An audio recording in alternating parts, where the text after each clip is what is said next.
Hi, this is Steve Bell, and welcome to the MedTech Mavericks podcast. Today, I'm delighted to have with me a veteran of the industry, which is Greg Roche. And Greg's going to give a little bit of his background in a minute. So, hey, Greg, nice to have you here today. Thanks for having me, Steve. It's great to be here. Great pleasure to have you. So, for any of the listeners that don't know, can you give us a little bit of your background story in MedTech and what you've been doing so far? Yeah.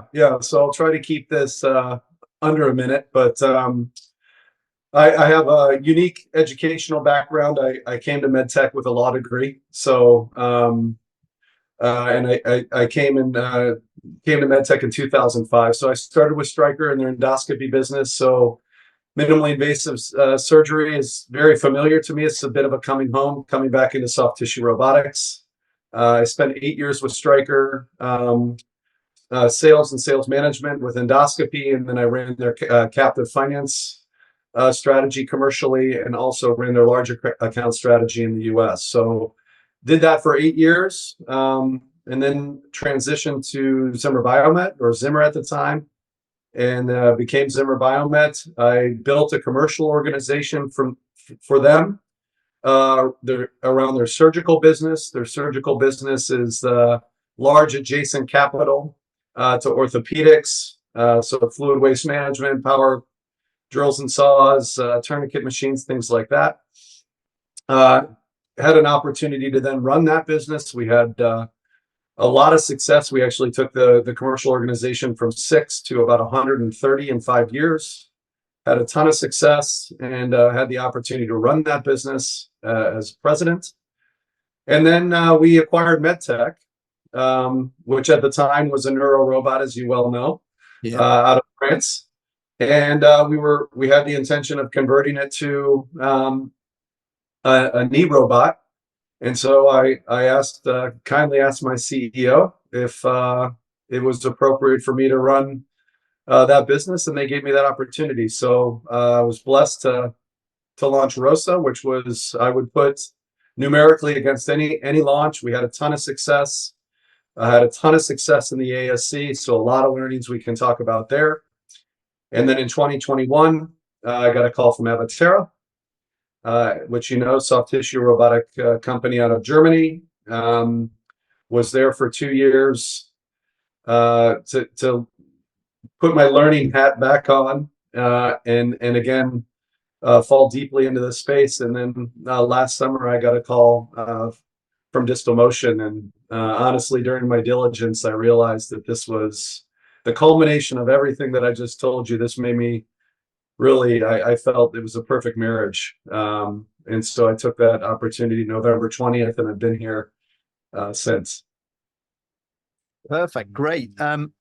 Excellent. Yes, that's quite an arc of a career. And again, you've got a lot of different backgrounds there, from the minimal access sort of laparoscopy side all the way through. And with the Rose is very interesting product. Rose, a very good product, because you cut your teeth in the robotics. Interesting to talk about the ASCs, and we will dig into that a little bit today, because I think there's a big story coming there. And then Avatera, so you got into the soft tissue robotics, and then you kind of go full circle with laparoscopy and soft tissue robotics by the Distalmotion. So yes, tell me a little bit about just your move back into the soft tissue surgical robotics. So that's where I'm kind of really fascinated in. Just tell me a bit about the two companies and the thinking processes.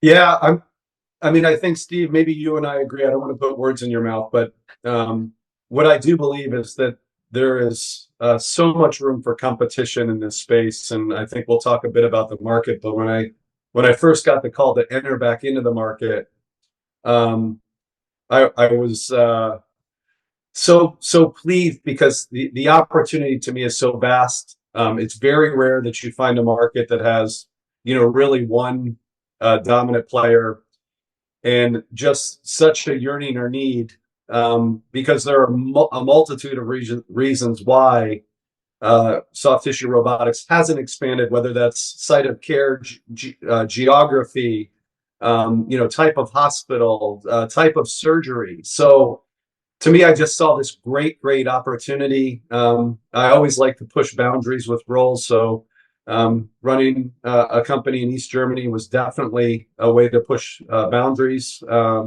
for me. So in doing that from the US, was obviously from a, was a challenge in itself.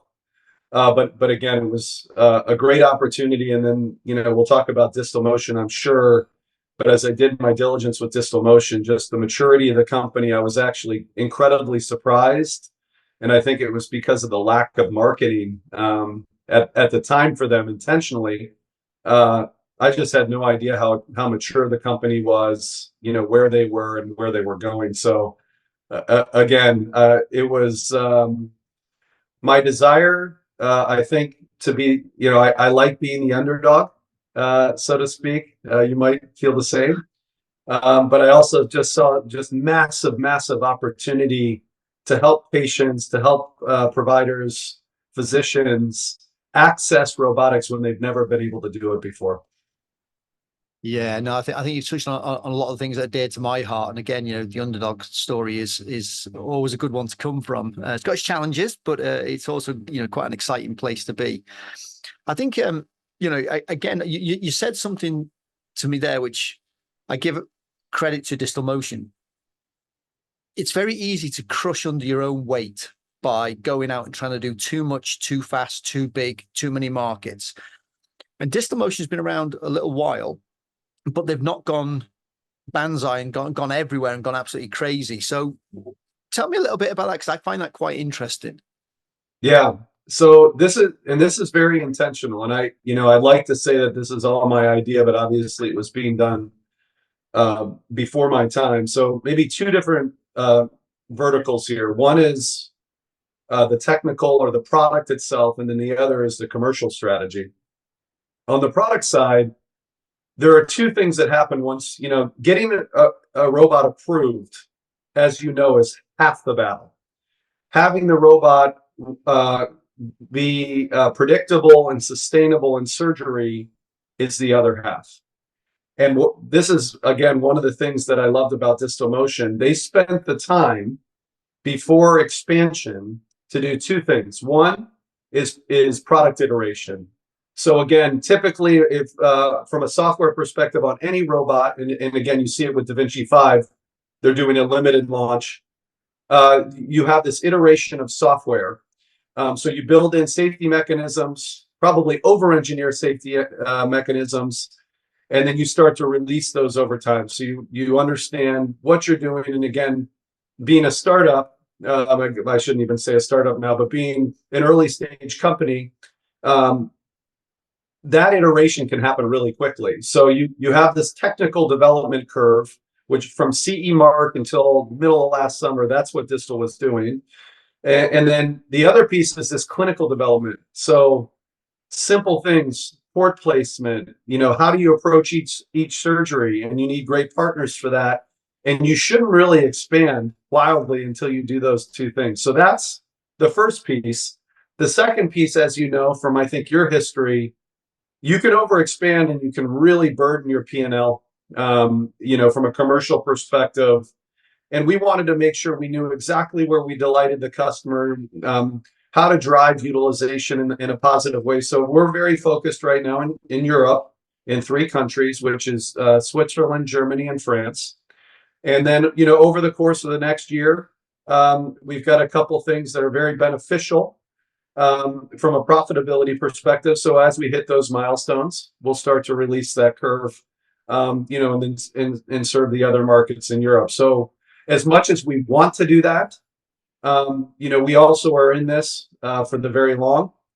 And so we're being very mindful about how we approach the market, and again, understanding what customers love about Dexter, how we approach each surgery, and then as we're running a business, how we can drive value to the customer and also make a profit. So a lot going on, but again, we're being, I'll say deliberate is a great word about how we're approaching our commercial strategy.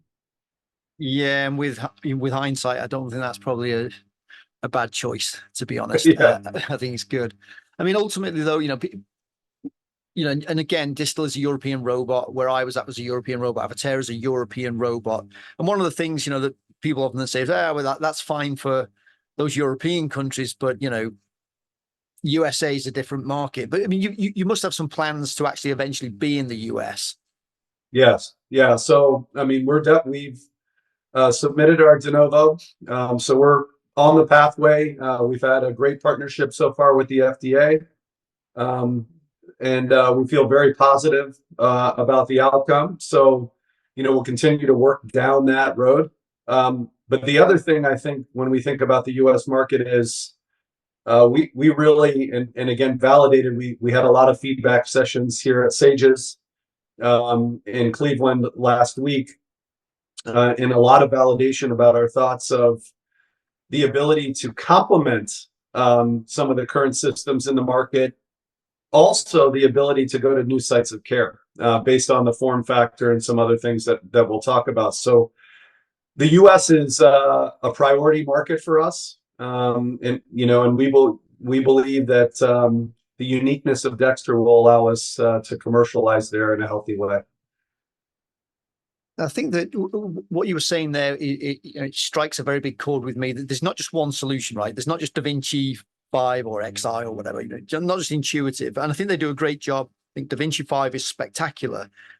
But is it the right robot for every procedure in every location for every surgeon? It's something you and I have talked about a little bit before. I mean, give me your perspective on where you see this kind of like spectrum going across the procedures. It can't all just be Da Vinci 5, right? Yeah. So the analogy I use is if you're driving to Starbucks, a Formula One race car may not be the right mode of transportation. Sometimes you can just take a Porsche, so that's the analogy. But I think I put it into kind of three categories. So you have these large form factor, what I'll say are closed systems. So these systems include visualization, perhaps advanced visualization, a robot instrumentation. Likely they've got some digital or AI strategy, telepresence. So it's an all-encompassing system, an ecosystem. And most of them are fairly large. Okay, and then you have some that are smaller form factor that are closed, and then you have where I would put Dexter, which is open system. So again, we're very focused on the robot itself, making a world-class robot and world-class instruments, and but a small form factor. But when I say open, what I mean is you can choose your own visualization. So if you have a visualization preference, obviously those visualization systems come with advanced visualization, ICG, MSI, some of those technologies. And again, we partnered with Proximie for telepresence and what I'll call data infrastructure. And so there's a lot of different philosophies. The other category I would put is like the solo assisted, or maybe you have some niche players. So like a Moon, in my opinion, or you have virtual incision or some of these other things where maybe they're not going to cross the entire spectrum of soft tissue surgery, meaning urology, gynecology, and general surgery, and thoracics and others, but they're built for procedural specific items. So that's where I see the market right now. And again, I think when you look at the robots that are even coming, you can put the robots in one of those three categories. And really, to me, the market needs them all. The market needs them all. Now, a lot of people who are listening may not actually know too much about Dexter in itself. And, one of the unique things that I always talk about, or I think about with Dexter, is that, you're sterile when you're at the controls. Can you just tell us a little bit about, again, and I'll try and flash some pictures up of this as I do my post editing, but tell me a little bit more about Dexter so people understand what it is. Yeah. So again, small form factor robot, and you're right, the surgeon console is sterile, which is unique to our space. There's not another robot where the surgeon has the accessibility to the patients that they would they would not have with other systems.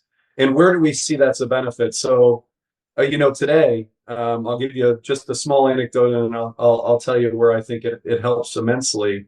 We see surgeons doing things they're comfortable with. So for in inguinal hernia, for example, very easy to do the 95% of the procedure on the robot, but it's just easier to put the mesh in laparoscopically. So it takes the surgeon seconds to walk over, move the arm away, and put the mesh in and then go back and suture, which is obviously the benefit of a wristed instrument, is the ability to dissect, work in confined space, and suture. So they use the robot for everything that it should be used. The other thing I would say is comfort, right? So we talk about, if you have to bail on a robotic case, it's extremely difficult. With our system, very, very easy. So there's a massive safety benefit from the ability, again, just to quickly get to the patient. And because of the form factor, you're in there within seconds. The arms move away in less than 10 seconds, and you can operate in a laparoscopic format. The third vector here is training. So when you think about teaching and training, the ability to have residents and fellows, in the field, out of the field, still having access to the robot, you can almost teach multiple modalities, which is fantastic. But it also allows surgeons to learn in a quicker way. And what I mean by that is, we had a great example of a surgeon starting with maybe 40% robotics, 60% laparoscopy, and then you could see them moving 50-50, 60-40, and then all the way to 100-0. But it gave them, they were able to do it at their speed. So there's massive benefits of this. And quite frankly, we think, longer term, with a few more R&D upgrades, that it could really help with a solo surgery if they wanted to do that. Again, enhancing that outpatient surgical center strategy that we have in the US and in some parts of Europe. So let me take two pieces there. We'll come back to the ASC in a minute, and some of the clinics and outpatient departments and places like that, which have got a crying out for many reasons to go there. But let me go and talk one thing back, because there's a lot of, I wouldn't say confusion around the world, but there's a word that gets bandied about sometimes, and maybe you and I both think it's probably not the right word to use now, which is hybrid, right? You hear hybrid a lot. And when I've heard people talk about Dexter in the past, they said, oh, that's going to do hybrid, which is sort of not probably the best word. But I'd love to get your thoughts on that, because you probably hear that now and again. Yeah, funny enough, that was one of the words that we made sure it was not really around our talk track, and I'll tell you why. With Dexter, you can perform a robotic surgery 100%. And I think that was, even sitting in a competitive chair for the 2 years prior, was a misunderstanding that I had. So when you get into a surgery, you can do the entire procedure robotically. And I think of a hybrid solution as one in which you would do a portion of the procedure robotically. So, and we had, marketing that maybe even this term on demand, it wasn't the right term for us. So again, we've really moved away from that, because I want people to understand this is a fully robotic solution. We've done almost 1,000 surgeries. We'll hit 1,000 surgeries next month in Europe, in those 3 countries that we mentioned, and we've done 35 different types of procedures. And it would be an injustice to say that Dexter is a hybrid solution, knowing what I know now. So I don't know if you have an opinion on that term, or. Yeah, I think for me, I mean, it depends how you want to define hybrid, right? But basically, for me, I think there's no such thing as a pure 100% robotic procedure. If you're doing a prostate with a Da Vinci 5 and somebody's putting clips in manually, technically that's a hybrid, right? So for me, it's like a scale that goes from 100% robotic down to less. And I think what you said was interesting, and I felt the same for a long time, which is giving the surgeon choice and not trying to ram down their throat 100% robot is the smart thing to do. Because people learn at different paces. People want to do, take some adhesion down quickly. Some people just want to do that manually, right? They just want to do it quickly, because it's not that the robot can't do it.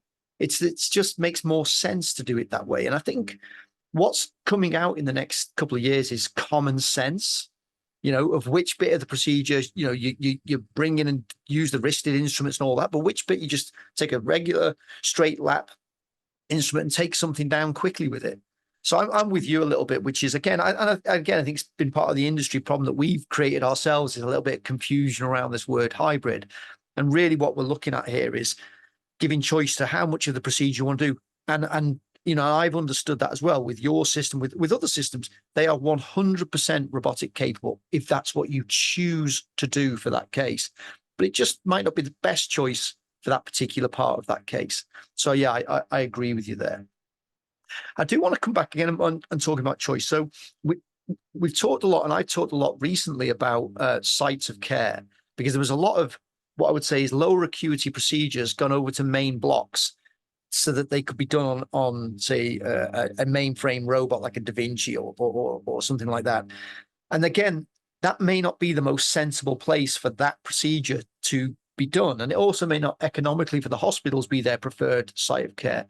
Tell me a little bit of why you think it went that way, and why there are challenges in things like ASCs and outpatient departments and clinics. Well, what's your thoughts of the challenges of robotics there today? Yeah, so when you think about and funny enough, I had this epiphany very early on in my tenure here.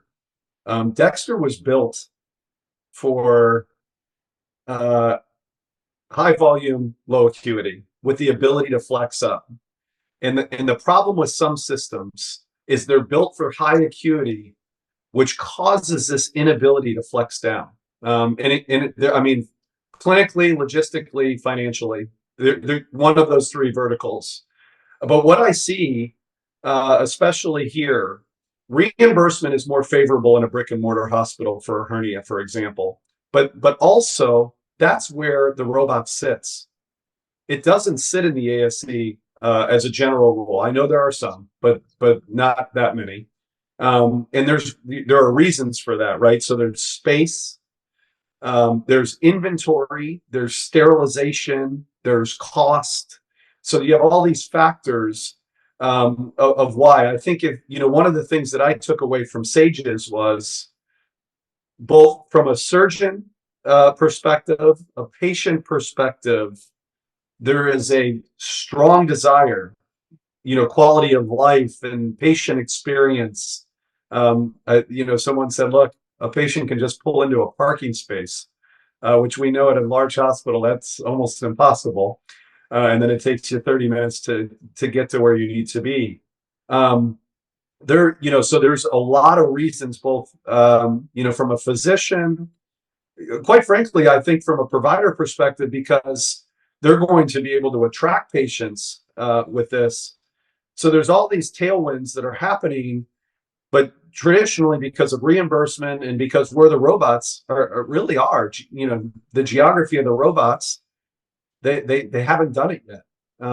So again, we feel Dexter's going to help solve that. Yeah, and I agree. I think there's, and I look at Dexter from the outside, and there's some features of it that I can definitely see. I think one of the things that for me is one of the very interesting things with Dexter, and you may or may not agree, is that there's it's this shortage of staff is one of the problems. Is and having also a good bedside assistant is a problem as well. So there's two problems with that. One is in laparoscopy, having somebody manually holding your scope and doing things like that and doing it in a good way and not making you seasick and all that good stuff, especially with 3D vision. But the second is if you're a console surgeon with a larger system, having a good bedside assistant is really, really important. Making sure they can put the mesh in, or they can put instruments in or grasp or different things. I think it's interesting with Dexter that you overcome one of those, a couple of those barriers by having the surgeon stay at the bedside, where they can now put the mesh in, as you said before, rightly on a hernia. You don't need a more qualified bedside assistant with you. So thoughts around that? Is that part of the plan? Yeah, and it'll get better over time too. I mean, really, there's only a few things with Dexter that bedside assistant would be even doing now, and some of those will be eliminated here over the next year. One of the things too that I think you've been in these countries as well, but there are certain times when you're talking about it, because we've both seen it. Not always when you have a closed system, does a surgeon prefer the energy device or the stapling device. They actually may have another surgeon in the sterile field. So you can think about the lack of economy in that case as well, by having now two people in the sterile field. So that to me is a huge benefit, and again, there's a lot of reasons why people use maybe a different stapling device. It may be preference. It also may be cost, right? So they have or a clip applier, as you said. There are a lot of different tools that people use where you might have that fifth port or do something a little bit different. All of that, the need for a surgeon to be there or a very skilled bedside assistant goes away. The surgeon can go do it, right? So that's I think a huge luxury, and I actually think over time we'll prove out the economies of that as well. So let's dig a little bit more into economies, right? So one of the things that, when you ask people, about robotics, the immediate thing is cost, right? So, everyone's going to ask, well, how much is the Dexter going to be and what's the cost model going to be? And you can or can't talk about it, it's up to you, but I'd like to know what at least your thinking is around the economics, because you can see that Da Vinci and Intuitive are going over to kind of more of a lease model. I think it was 78% the quarter before. Thoughts around cost, economics? Yeah, so I guess number one, what I would say is the lease model or fee per case rental, having the flexibility to allow your customer to access the robot based on the business model, is innate in our strategy. So flexibility is really our strategy when it comes to acquisition. So that to me is, I think it's only going to get more and more prevalent. But I still wholeheartedly believe, and this comes from my experience at Stryker and at Zimmer. I built a captive finance business within Zimmer as well, and you have to allow customers to access in the ways that they do, especially when you start talking about these outpatient environments or ASC environments where you have physician ownership. So that's going to be a very prevalent way to do it. From a cost perspective, of course, I look at it as, so now that I've said we're going to be flexible on the capital, right? We're going to try. I mean, we're going to try to boldly drive down cost per case. So that we have to. I think that has to be part of our story and our mission. And over time, I think we'll get better and better and better at that. But again, when you talk about having people be, or having robotics be accessible to the marketplace, cost is a factor. And if so, a lot of people don't talk about it because it doesn't benefit them. But I think it will be a benefit for us. Yeah, and again, I think if you're going into site scale like ASCs and you're into lower acuity procedures, the margins get thinner and thinner. So you've got to be working on that as companies, to try and help the customers overcome that barrier if you want to get the mass adoption. I mean, but I am a strong believer that, the train has left the station on robotics. About 5 years ago, I used to get asked, why should I get a robot? I think all I ever hear now is, which robot should I get? Right. And it's not in all countries and not in all parts of the world, but definitely that train has left the station in most sort of like European countries, in the US, for example. A lot of like Brazil is another place. Where do you predict this is kind of go with the mix of laparoscopic and robotic over the next sort of 10 years? Yeah, I mean, I had a really interesting discussion with a large academic here in the US, but they have a footprint outside the US as well. And it wasn't if, to your point, it was when. And the thought was by 2030, in the major markets in the world, it is highly probable that people will only know robotic surgery, even for these lower acuity cases, hysterectomy, hernia. That's how they'll be trained. So to your point, it's going to happen. And again, based on the geography, it may be a little slower than some others. So the UK may be quicker to adopt than maybe an emerging market, but it's going to happen because of how people are going to be trained. And you hear the examples today already that there are fellows coming out that have to have a robot to do a hernia. So, and again, I think it's our duty to provide solutions that make it both clinically and economically feasible to do that over time. So I think, as you said, the train baby is now it's out of the station, It's gone. and Yeah. it's not totally to the destination, but we're getting there. We're getting there. Yeah. No, I agree. I agree. So again, for some people that they may not have seen Dexter, or where can they find out more information about it? Where can they get to even see? You said you were at Sages, for example. I mean, are you taking it around and showing people in different places? Yeah. So right now, this is part of our pre-FDA. Just we're getting feedback. In a market where we've not been able to get feedback before, but we do have commercial presence in Europe. So if you're in Europe, we are absolutely, people are able to see the product at multiple conferences. Once we get FDA approval, we'll be much more prevalent in the US as well. We had a very, I think they call it a tech suite at Sages. So we were behind closed doors, and we had a select number of customers that were just giving us the feedback we need to get ready for a US launch. But yeah, it's available. We have multiple showcases in our headquarters in Lausanne, Switzerland. We have different.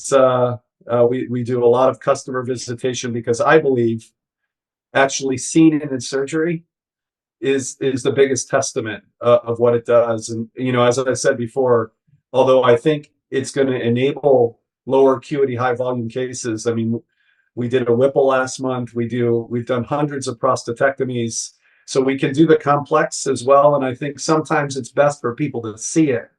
So I would highly encourage that they reach out. And the only thing I would say is they may have to be a bit patient. As we're going to be very deliberate in our commercial strategy, but we want to get to those markets. We want to serve the markets that we're not serving today, but we have to do it in a mindful way so that we have a long runway as a company. Perfect. I'm sure if they put in Dexter or they put in Distalmotion into Google, it'll send them straight to your website, and you'll be able to see. Yeah, maybe you can flash up my cell phone number, but I'll do that. Yeah. They can get on WhatsApp. So final question, and not necessarily specific to Distalmotion and Dexter, but we have seen monumental shifts since the 90s all the way through. We keep seeing these shifts in surgery. In the next 10 years, what do you think are some of the big themes that we're going to see in minimal access surgery that are going to be the big changes, the big things? Yeah. I don't think yet that anyone's really mastered the digital. And so these tools are data points. They're data access points within the surgical environment. And again, I think people are doing basic things, but we're really not leveraging the tools digitally in the way that we should. And I think that over the next 10 years, you'll see a larger penetration of robotics. There's no question in my mind about that. When you're talking about general surgery, and you see 10 to 15% penetration, that could be upwards of 50, 60, 70% if we have the right solutions. But what we're not seeing is really how we raise the level of care with all of these adjacencies and digital tools, which will be integrated into the products that you see today, but more in a meaningful way. How about you? What do you think? Yeah, I think that the whole digital piece and getting insight from it is going to be the big thing. Actionable insights. Still, the most difficult thing I see with any of that, though, is that you're dealing with a lot of very complex healthcare systems that just are so hard to change. Even if they know what they need to do, getting them to change is the hard piece. So something's got to come out about how do you make it easier for people to act on the insights and the information that you give them. And then the second thing that I think is a big thing, and it's interesting that you say you're an open system. Is vision systems. I think there's going to be leaps and bounds in vision systems in the next 5 to 10 years. I know already 4K full color ICG is coming through and things like that. So, vision systems. And I think one of the advantages you'll have if somebody comes out with a nice new vision system, you can integrate it straight into your open system. Yeah, in fact, at Sages, I saw quite a few that are coming. Where yeah, the ability to see what you can't see with the human eye. And obviously, there are great companies that do it now, but I think we're just at the forefront of that type of stuff, and I think it will become less invasive too. Now we're using injectables and things where you'll see more of this digital component, but I still think back about, if you're talking about the type of care someone receives in London or in Cleveland, Ohio, versus the type of care they receive in Tibet, as just picking a city out of the blue, we can raise that level of care with these tools, both robotic and then digital tools, so that someone, no matter what market they are in the world, they're receiving the same kind of care that they would receive at a world-renowned academic facility. And that to me is should be our mission over time. Is, again, to your point, to provide actionable information, not too much, the right information to help surgery get better across the world. Yeah, excellent. Agree. I think we can see an improvement generally everywhere because knowledge and information can share a lot easier through the digital pathways. Well, look, Greg, I know you're busy, so I want to thank you very much for coming on, and thank you very much for telling us about Dexter and Distalmotion. It's been fascinating, and yeah, have you on again soon, and you can give us an update and tell us what you're about. Yeah, love it, Stephen. Thanks for what you're doing for the industry. I think you're keeping everybody honest. I love your articles. I love your work. So I'll be happy to come on anytime. Thanks. Talk to you soon. Bye bye. I'll talk to you.